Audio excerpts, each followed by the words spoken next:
بسم اللہ الرحمن الرحیم۔ السلام علیکم ورحمۃ اللہ وبرکاتہ۔ سال دوم یعنی ہدایت النحو جماعت کے عزیز طلبہ، بسم اللہ اور خطبہ کے ساتھ جو سبق آج کا شروع ہونے جا رہا ہے، اس سبق کو میں سب سے پہلے عبارت جو ہے وہ پڑھ لیتا ہوں، اور اس کے بعد جو ہے اس کی تحقیقات اور جو کچھ ضروری چیزیں ہیں ان ضروری چیزوں کو پڑھ دیتا ہوں۔ تو عبارت ہے: اما بعد فهذا مختصر مضبوط فی النحو جمعت فیہ مہمات النحو علی ترتیب الکافیۃ مبوبا، اس میں فاعل اس میں مفعول دونوں پڑھ سکتے ہیں، مفصلا مفصلا، بعبارت واضحۃ مع ایراد الامثلۃ فی جمیع مسائلها من غیر تعرض للادلۃ والعلل لئلا یشوش ذہن المبتدی عن فہم المسائل، وسمیتہ بہدایۃ النحو رجاء ان یہدی اللہ تعالی بہ الطالبین، ورتبتہ علی مقدمۃ وثلاثۃ اقسام وخاتمۃ بتوفیق الملک العزیز العلام۔ یہ عبارت ہے۔ ترجمہ سے تو عبارت کا مطلب اور مقصد آپ کو سمجھ میں آ جائے گا، کوئی خاص بات نہیں ہے، لیکن اگر تھوڑی بہت لفظی تحقیقات اور لغوی اصطلاحی تعریفات وغیرہ بتا دیا جائے تو آپ کے علم میں، آپ کی معلومات میں اضافہ ہوگا، کچھ نئی باتیں بھی آئیں گی۔ تو اس غرض سے بہت ہی مختصر انداز میں عبارت جو پڑھی گئی ہے، اس میں جو خاص الفاظ آ رہے ہیں، ان الفاظ کی مختصر جو ہے وہ تحقیقات میں پیش کر رہا ہوں۔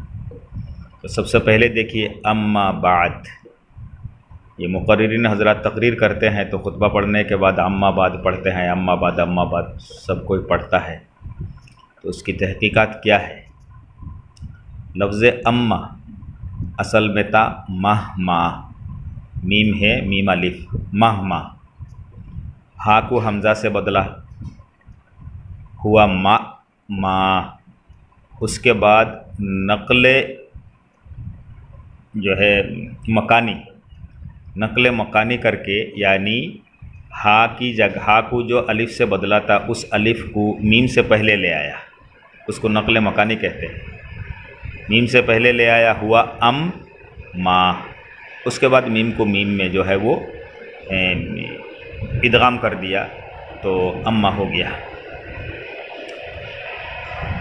یہ اما جو ہے، اما بعد کا استعمال سب سے پہلے، نئی بات ہے آپ کے لیے، اما بعد کا استعمال سب سے پہلے حضرت داؤد علیہ السلام نے کیا تھا، اور اللہ تعالیٰ نے اس بات کی طرف اشارہ کرتے ہوئے قرآن میں یہ فرمایا، وَآتَيْنَاهُ الْحِكْمَةَ وَفَصْلَ الْخِطَابِ، وَآتَيْنَاهُ الْحِكْمَةَ وَفَصْلَ الْخِطَابِ، اللہ تعالیٰ نے حضرت داؤد علیہ السلام کو حکمت بھی دی تھی، اور اس کے ساتھ ساتھ فصل خطاب، یعنی ایک مضمون سے، فصل خطاب کا مطلب یہ ہے کہ ایک مضمون جب ختم ہو جائے تو دوسرا مضمون جب شروع کرے تو وہاں بیچ میں اما بعد، یا تو اما یا تو صرف بعد، اس طرح کے الفاظ جو ہے وہ استعمال ہوتے ہیں، اسی کو کہا جاتا ہے فصل خطاب۔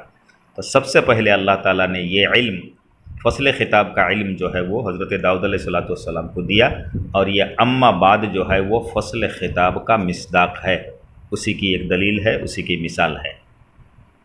دوسرا لفظ آ رہا ہے بعد۔ یہ بعد کے سلسلے میں آپ نحو میر میں پڑھ کر کے آئے ہیں کہ بعد کلمہ لازم الاضافت ہے، قبل و بعد، وہاں پڑھ کر کے آئے ہیں۔ یاد دہانی کے طور پر مختصراً بتا دے رہا ہوں تاکہ پرانی باتیں جو ہے وہ یاد ہو جائے۔ یہ کلمہ لازم الاضافت ہے، یہ مضاف ہوتا ہے، ہمیشہ اس کا مضاف الیہ ہوتا ہے، لیکن اس کے مضاف الیہ کے اعتبار سے اس کے مضاف الیہ کی تین صورتیں ہیں، تین قسمیں ہیں۔ پہلی قسم اور پہلی صورت یہ ہے کہ اس کا مضاف الیہ مذکور ہوگا، جب اس قبل اور بعد کا مضاف الیہ مذکور ہو تو اس وقت یہ قبل اور بعد جو ہے وہ معرب ہوتا ہے۔ دوسری صورت ہے کہ اس کے مضاف الیہ جو ہے وہ محذوف ہوگا۔ جب مضاف الیہ محذوف ہو تو اس کی دو صورتیں ہیں، محذوف منوی ہوگا، من میں مضاف الیہ ہوگا لیکن عبارت میں نہیں ہے، اس کو محذوف منوی کہتے ہیں۔ جب محذوف منوی ہو تو قبل اور بعد جو ہے وہ مبنی ہوتا ہے، اور جب مضاف الیہ نسیان مسیان محذوف ہو، ایک دم سے اس کے مضاف الیہ کو بھول گئے ہیں، بالکل چھوڑ دیے ہیں، تو اس وقت بھی جو ہے وہ قبل اور بعد جو ہے وہ معرب ہوتا ہے۔ یہاں پر بعد کا مضاف الیہ جو ہے وہ محذوف منوی ہے، من میں محذوف ہے، یعنی وہ مضاف الیہ کیا ہے؟ بعد الاما بعد البسملۃ والحمدلۃ لہ، بعد البسملۃ والحمدلۃ لہ، تو یہ بسملہ اور حمد جو ہے یہ اس کا مضاف الیہ ہے، محذوف منوی ہے، تو یہ یہاں پر جو بعد جو ہوگا وہ مبنی ہوگا۔ اس کے بعد کا لفظ آ رہا ہے فہذا۔ حاذا جو ہے وہ اسم اشارہ ہے، جانتے ہیں آپ، مشار اس کے اسم اشارہ مشار الیہ مذکر قریب کے لیے آتا ہے، تو یہاں پر بھی مشار الیہ مذکر قریب کے لیے آیا ہے، یعنی اس کا مشار الیہ مسائل کتاب ہے، جو کتاب آ رہی ہے اور کتاب کے اندر جو مسائل بیان کیا جا رہا ہے، یہی اس کا حاذا کا مشار الیہ ہے، قریب ہے، مذکر ہے، کتاب مذکر۔ کوئی آدمی ایک چھوٹا سا سوال ہے، مطلب تفریح کے طور پر وہ سوال کرتا ہوں، اصل میں ضرورت نہیں ہے لیکن ذہن کے اندر کشادگی ہوگی اس لیے سوال قائم کر رہا ہوں۔ سوال یہ ہے کہ مصنف رحمۃ اللہ علیہ نے مقدمہ کو یقیناً پہلے لکھا، جیسا کہ عام لوگ لکھتے ہیں، پہلے مقدمہ لکھا اس کے بعد کتاب کو لکھا، تو اگر مقدمہ کو پہلے لکھا ہے تو حاذا کا مشار الیہ کتاب آیا، ابھی تک وجود میں نہیں آیا، تو وہ بعید کے لیے ہوگا، اس کا استعمال صحیح نہیں ہوگا۔ تو جب کتاب پہلے لکھا ہے، مسائل کو پہلے لکھا، اس کے بعد مقدمہ لکھا، تب جا کر کے حاذا کا مشار الیہ کتاب ہو سکتا ہے، لیکن اگر شروع ہی میں مقدمہ لکھ دیا ہے، حاذا لکھ دیا ہے، تو بعد میں کتاب لکھا ہے، تو ابھی تو کتاب وجود میں نہیں آیا، تو مشار الیہ بعید ہو گیا، بہت دور ہے، کب جا کر کے لکھیں گے؟ اس کا کیا مطلب ہوگا؟ اس کا مطلب یہ ہے کہ اگر مقدمہ پہلے لکھا ہے تو حاذا کا مشار الیہ قریب ہوگا اور مذکر ہوگا۔ قریب اس اعتبار سے ہوگا کہ کتاب لکھنے سے پہلے مقدمہ جب لکھ رہے ہیں تو کتاب کے مسائل جو ہے وہ مصنف رحمۃ اللہ علیہ، ابو حیان رحمۃ اللہ علیہ کے ذہن میں حاضر تھا، ما حضر فی الذہن، ما حضر فی الذہن، تو جو کچھ ذہن میں حاضر ہے، ہاتھ اس کو لکھ رہا ہے، ذہن اور ہاتھ دونوں جو ہے وہ قریب ہے، تو اس اعتبار سے حاذا کا استعمال جو ہے یہاں پر صحیح ہو جائے گا۔ اس کے بعد کا لفظ آ رہا ہے مختصر، حاذا مختصر، مختصر کا لفظ آ رہا ہے۔ مختصر کا معنی کیا ہے؟ اس میں مفعول کا صیغہ ہے باب افتعال سے۔ مختصر کہا جاتا ہے ہوا کلام قلیل المعانی کثیر المبانی، ہوا کلام قلیل المبانی کثیر المعانی، الٹا کہہ دیا تصور، ہوا کلام قلیل المبانی کثیر المعانی، حروف کم ہو، عبارت کم ہو اور معنی اور مطلب زیادہ ہو، ایسے کلام کو جو ہے وہ کیا کہتے ہیں؟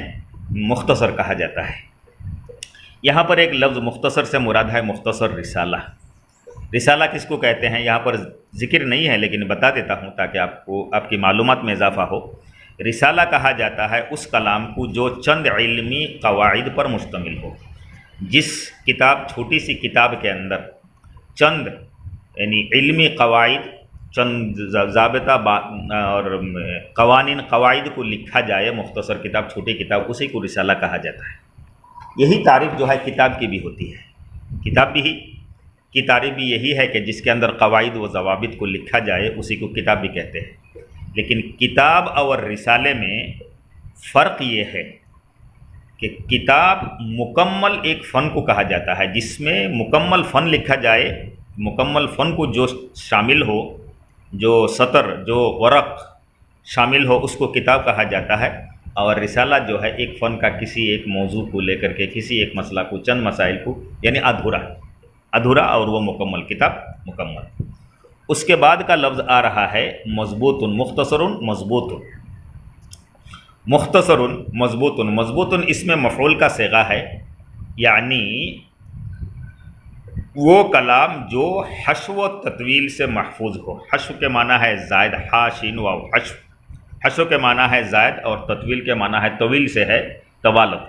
جو کلام حشو و تطویل سے محفوظ ہو اسی کو مضبوط کہا جاتا ہے۔ مضبوط فی النحو، اب نحو جو ہے، نحو میر کے اندر نحو کا معنی اور اس کے جو ہے مقاصد لفظی اور معنوی تعریفات آپ پڑھ کر کے آئے ہیں، اس لیے نحو کی تحقیق میں نہیں کرتا ہوں۔ اگر آپ کو مل جاتا ہے، یاد ہے تو اچھی بات ہے، اگر یاد نہیں ہے تو ایک دن سوچے، دیکھے، کتاب مطالعہ کرے، خود سے اس کو حاصل کرے، نہیں حاصل ہوتا ہے تو پھر مجھے فون کرے، انشاءاللہ میں بعد میں بتاؤں گا۔ اس کو چھوڑ دیتا ہوں۔ جماعت واحد متکلم کا صیغہ ہے جس کے معنی جمع یجمع جمعا، وہ معنی جمع کرنا، فیہ مہمات، فیہ مہمات، مہمات یہ مہمتن کی جمع ہے، میم ہے میم تے، مہمتن کی جمع ہے جس کے معنی ہے مقاصد، تو فیہ مہمات نحو کے مقاصد کو اس کے اندر جمع کیا ہے۔ علی ترتیب الکافیت، ترتیب الکافیت، ترتیب یہ باب تفعیل کی مصدر ہے، اور ترتیب کہا جاتا ہے ہر چیز کو اس کی جگہ پر رکھنا، ہر چیز کو اس کی جگہ پر رکھنا، اسی کا نام جو ہے وہ ترتیب ہے۔ مثال کے طور پر میں بتاتا ہوں، ٹوپی جو ہے وہ سر پہ رکھنے کے لیے، آپ نے اس کو اگر یہاں جو ہے وہ سینے میں لٹکا کر کے رکھ دیا ہے کہ چلو ٹوپی ہے میں یہاں رکھتا ہوں، تو یہ آپ نے ٹوپی کو جو ہے وہ ترتیب سے نہیں رکھا ہے، ترتیب سے نہیں پہنا ہے۔ یہ بے ترتیبی چیز جو ہے وہ بہت بری چیز ہے۔ اسی طریقے سے جس چیز کو اپنے یعنی مطلب ہر چیز کو اس کی جگہ پر رکھنا اور اسی کے اعتبار سے استعمال کرنا، اسی کو جو ہے وہ یعنی ترتیب کہا جاتا ہے۔ آگے بھی وہ لفظ پھر دوبارہ آ رہا ہے وہاں، اور ایک بات کہہ دیں گے، یہاں پر اتنا ہی ہے۔ علی ترتیب الکافیت، ترتیب الکافیت یعنی کافیہ کتاب ہے جو سال سو میں پڑھائی جاتی ہے، اگلے سال آپ لوگ پڑھیں گے۔ تو مصنف رحمۃ اللہ علیہ فرماتے ہیں کہ میں نے اس کتاب کو جو لکھا ہے اور جمع کیا ہے تو کافیہ کی ترتیب پر جو ہے وہ جمع کیا ہے، کافیہ کی ترتیب پر اس کو جمع کیا ہے۔ کافیہ کی ترتیب کیا ہے؟ صرف اشارہ میں دیتا ہوں کہ کافیہ کے اندر اسم کی بحث کو پہلے بیان کیا، اس کے بعد فعل کی بحث کو پہلے بعد میں دوسرے نمبر پر بیان کیا، اور حرف کی بحث کو جو ہے وہ آخر میں بیان کیا گیا۔ اسی طریقے سے مرفوعات، اسماء مرفوعات جو ہے وہ مرفوعات کی بحث کو پہلے بیان کیا، پھر منصوبات کی بحث کو بیان کیا، پھر مجرورات کی بحث کو بیان کیا۔ تو مصنف رحمۃ اللہ فرماتے ہیں کہ میں نے میری کتاب کو جو ہے وہ بالکل کافیہ کی ترتیب پر جو ہے وہ بیان کیا ہے۔ اب چھوٹا سا ایک سوال پھر سے میں بتاتا ہوں کہ یہ سوال یہاں پر نہیں ہونا چاہیے، لیکن چلو معلومات میں تھوڑا سا اضافہ تو ہو جائے گا کم سے کم۔ اس اضافے کی بنیاد پر جو ہے وہ کہ کافیہ کی ترتیب پر کیوں بیان کیا۔ نحو کی اور بھی کتابیں ہیں، شافیہ ہے، اس کے بعد جو ہے وہ پہلے زمانے میں ہم نے پڑھا ہے کہ شرح جامی ہے، دوسری کتابیں ہیں، بڑی بڑی کتابیں ہیں نحو کی، النحو الواضح ہیں، تو ان سب کتابوں کی ترتیب میں بیان کرتے تو اچھی بات ہوتی۔ تو صرف کافیہ کی جو ہے وہ یعنی ترتیب پر کیوں بیان کیا ہے؟ تو اس کے جواب میں یہ ہے کہ کافیہ کی ترتیب میں چونکہ کافیہ کتاب، اس سے معلوم ہوا کہ ہدایت النحو سے پہلے جو ہے وہ کافیہ کی کتاب موجود ہو گئی تھی، کافیہ کی کتاب منظر عام پر آ گئی تھی، اس کو لکھی گئی تھی اور لوگ پڑھ رہے تھے۔ تو کافیہ کی کتاب جب سامنے آئی تو لوگوں نے، طالب علموں نے، لوگوں نے، علماء نے، طلباء نے اس کی جو ہے وہ بہت رغبت سے اس کتاب کو پڑھا، بہت رغبت سے اس کتاب کو پڑھا۔ تو یقیناً مصنف اس ہدایت النحو کے مصنف رحمۃ اللہ علیہ کے دل میں یہ بات آئی ہوگی کہ جب کافیہ کو لوگ اتنی رغبت سے پڑھ رہے ہیں، اتنے پیار سے اور محبت سے پڑھ رہے ہیں، میں بھی کافیہ کی ترتیب پر اگر میری ہدایت النحو کو لکھوں گا تو لوگ یقیناً اسی رغبت اور اسی محبت سے میری کتاب کی بھی پڑھیں گے۔ دوسری بات یہ ہے کہ کافیہ کو اس زمانے میں بہت زیادہ شہرت مل گئی تھی، بہت زیادہ شہرت، ایک دم پورا نامی دامی کتاب ہوئی کوئی صرف۔ تو مصنف رحمۃ اللہ علیہ نے اپنی ہدایت النحو کی اسی طرح کی شہرت کا ارادہ کرتے ہوئے، امید کرتے ہوئے کافیہ کی ترتیب پر جو ہے وہ کتاب لکھی۔ اس کے بعد جو لفظ آ رہے ہیں مبوباً و مفصلاً، عبارت پڑھتے وقت میں نے کہا کہ مبوباً بھی پڑھ سکتے ہیں اور مبوباً بھی پڑھ سکتے ہیں۔ مبوباً پڑھیں گے تو اس میں فاعل کا صیغہ ہوگا مفصلاً، مبوباً اس میں فاعل کا صیغہ، مبوباً پڑھے گا تو اس میں مفعول کا صیغہ ہے۔ تو جب مبوباً اس میں فاعل کے وزن پر دونوں کو پڑھیں گے تو اس وقت یہ دونوں حال واقع ہوگا جماعتو کے ضمیر واحد متکلم سے، جماعتو کے ضمیر واحد متکلم سے۔ اگر مبوباً یعنی اس میں مفعول پڑھتے ہیں تو اس وقت حال ہوگا فیہ، یعنی جماعتو فیہ، فیہ کے اندر جو ضمیر ہے اس ضمیر سے حال واقع ہوگا۔ تو خلاصہ اس کو ہم نے باب تو فرماتے ہیں کہ مبوباً بوبا یبوبو تبویباً، باب تفعیل سے، فصل یفصل تفصیلاً، مبوباً کے معنی ہے باب بیان کرنا، تبویب کے معنی اور تفصیل کے معنی ہے فصل بیان کرنا، فصل بیان کرنا۔